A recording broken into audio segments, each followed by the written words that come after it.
Militer Belanda pertama telah merubah segalanya. Dalam hitungan hari, pasukan Belanda menguasai kota-kota strategis dan melumpuhkan jalur logistik Republik. Pemerintah darurat di Yogyakarta menjadi satu-satunya benteng pertahanan. Di tengah kondisi terjepit, hanya diplomasi yang menjadi harapan terakhir. Dewan Keamanan PBB mendesak senjata-senjata dengan mengirimkan Komisi Tiga Negara atau KTN sebagai penengah. Kapal perang Amerika Serikat USS Renville dipilih sebagai tempat perundingan.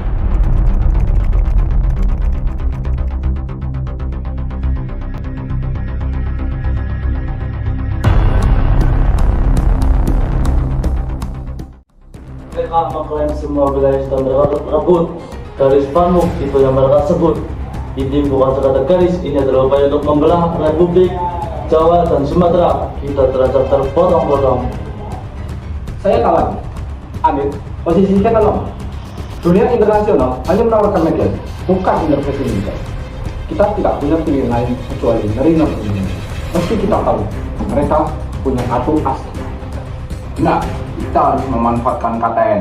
Mereka adalah satu-satunya penjamin netralitas. Kita harus menunjukkan kepada dunia bahwa kita adalah pihak yang rasional dan berkomitmen pada perdamaian. Ini adalah perang diplomasi dan kita tidak boleh kalah. Saya setuju dengan Pak Haji. Kita harus pergi ke Renville. Yang terpenting sekarang adalah menyelamatkan sebanyak mungkin wilayah dan menghentikan perang yang sudah memakan banyak korban. Baik tuan-tuan, mari kita mulai dengan inti permasalahan. Belanda, silakan sampaikan proposal senjata-senjata. Baik, terima kasih Tuan Bram. Ya, kami akan mengusulkan 6 gencatan senjata dan 12 prinsip politik. Poin utama adalah pengakuan garis demokrasi Van Mock yang telah disetujui di lapangan. Kami juga akan menegaskan bahwa Republik Indonesia hanya berlaku di facto di wilayah sisa. Sedangkan sisanya akan menjadi bagian dari Republik Indonesia Serikat yang akan dibentuk di masa depan. Tunggu dulu, garis demarkasi itu tidak pernah disepakati. Itu adalah hasil invasi militer. Anda tidak bisa memaksa kami untuk menyerahkan kedaulatan hanya karena Anda memiliki senjata yang lebih canggih.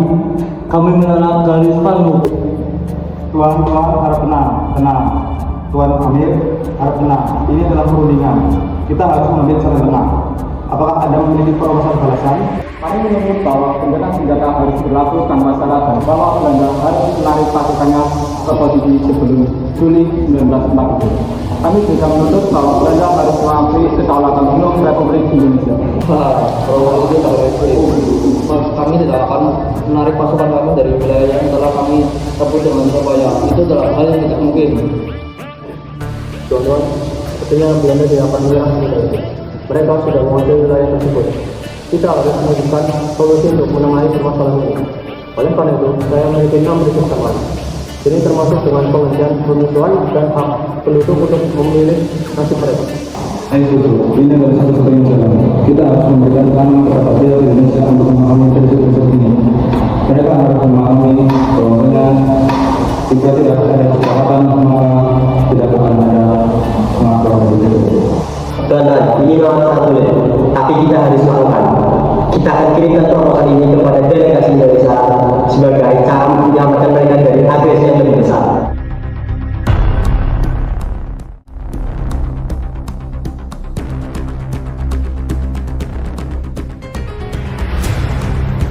Mereka memaksa kita menerima garis panggung melalui KTN. Ini jebakan. Jika kita terima, kita akan kehilangan sebagian besar rakyat dan wilayah. Rakyat akan menganggap kita sebagai pengkhianat. Amir, tenanglah. Ini memang baik, tapi pikir tanah. Kita tidak punya kekuatan untuk melanjutkan perang dalam jangka panjang. Logistik kita lumpuh, ekonomi kita hancur. Dengan menerima perjanjian ini, kita mencapai pengakuan de facto dan janji presisi.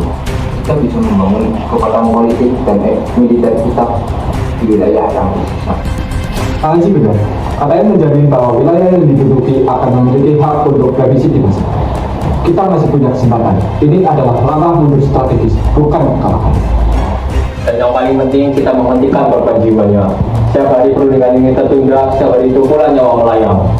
Baik, saya setuju. Tapi saya ingin semua tahu saya menandatangani ini dengan hati yang sangat berat. dan akan menilai ini sebagai salah satu keputusan paling sulit bagi bangsa kita.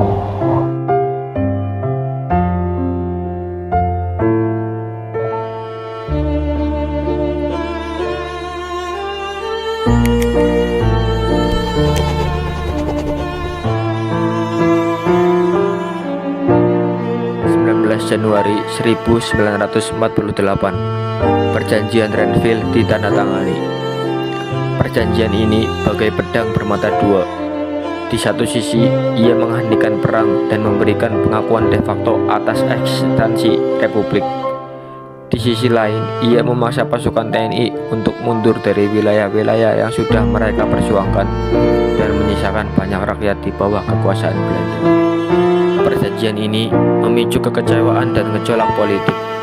Amir Syarifuddin yang menandatangani perjanjian tersebut jatuh dari jabatannya. Namun, Renville juga menjadi pelajaran berharga. Ia mengajarkan bahwa perjuangan kemerdekaan adalah maraton, bukan sprint. Dan di atas segalanya, ia membuktikan bahwa bangsa ini tidak akan pernah menyerah meski harus menghadapi pilihan-pilihan yang paling sulit.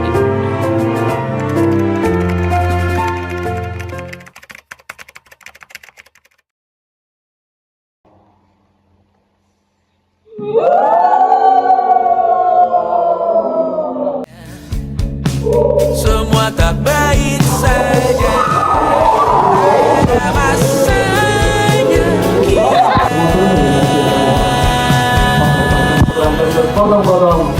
mencuri ruang dan waktu.